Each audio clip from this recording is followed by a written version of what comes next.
অনেকের জীবনেই এমনটা হয়। হয়তো তুমি একটা স্টেবল সম্পর্কে আছো, তারপরেও অন্য একটা মানুষের প্রতি হঠাৎ করে তুমি দুর্বল হয়ে পড়লে, হঠাৎ করে তুমি তার প্রতি আকর্ষণ বোধ করছো, কথা বলতে চাইছো তার সঙ্গে, মনটা উসখুস করছে তার জন্য। তাহলে তুমি দুজন মানুষকেই একা ছেড়ে দাও আর নিজেকে একা করে নাও কিছু দিনের জন্য। এটা কিছুই নয়, নিজেকে একটু সময় দাও মাত্র, নিজেকে একটু বোঝানোর চেষ্টা। ভালো না লাগলে কোথাও থেকে ঘুরে আসো, খুব প্রয়োজন না পড়লে কারোর সঙ্গে বেশি কথা বলো না।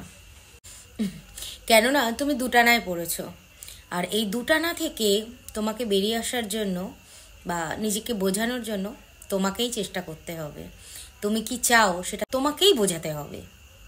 একটা সম্পর্কে থাকার পরেও হঠাৎ করে একটা মানুষের প্রতি দুর্বলতা, এটা আর কিছুই নয়, আমাদের ভিতরে থাকা একটা রহস্য মাত্র। অ্যাকচুয়ালি আমরা নিজেরাই বুঝি না যে আমরা কি চাই, আমাদের মন কি চায়। হয়তো একজন তোমাকে জান প্রাণ দিয়ে ভালোবাসে, তুমিও তাকে শ্রদ্ধা করো, ভালোবাসো, তবুও অন্যজনের প্রতি তোমার আকর্ষণ হচ্ছে। ঘন্টার পর ঘন্টা তার সঙ্গে ফোনে কথা বলছো, SMS করছো। সে হয়তো 2-3 দিন পর তোমার খোঁজ নিচ্ছে, অথবা তোমার শরীর খারাপ হলে সে খোঁজও নেয় না, তুমি কেমন আছো সেটাও জিজ্ঞাসা করে না, তবুও তুমি তার প্রতি আকর্ষণ বোধ করছো।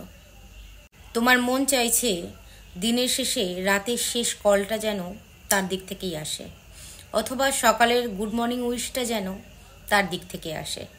দেখো, এই হঠাৎ করে জড়িয়ে পড়া অথবা কারোর প্রতি দুর্বল হয়ে পড়া, এটার কোনো নির্দিষ্ট কারণ নেই। এটা শুধুই আকর্ষণ মাত্র, আর কিচ্ছু না। যেমন তুমি জানো জল অনেক গভীর, তারপরেও তুমি সাঁতার না জেনে ঝাঁপ কাটলে জলে, ব্যাপারটা ঠিক এই রকম।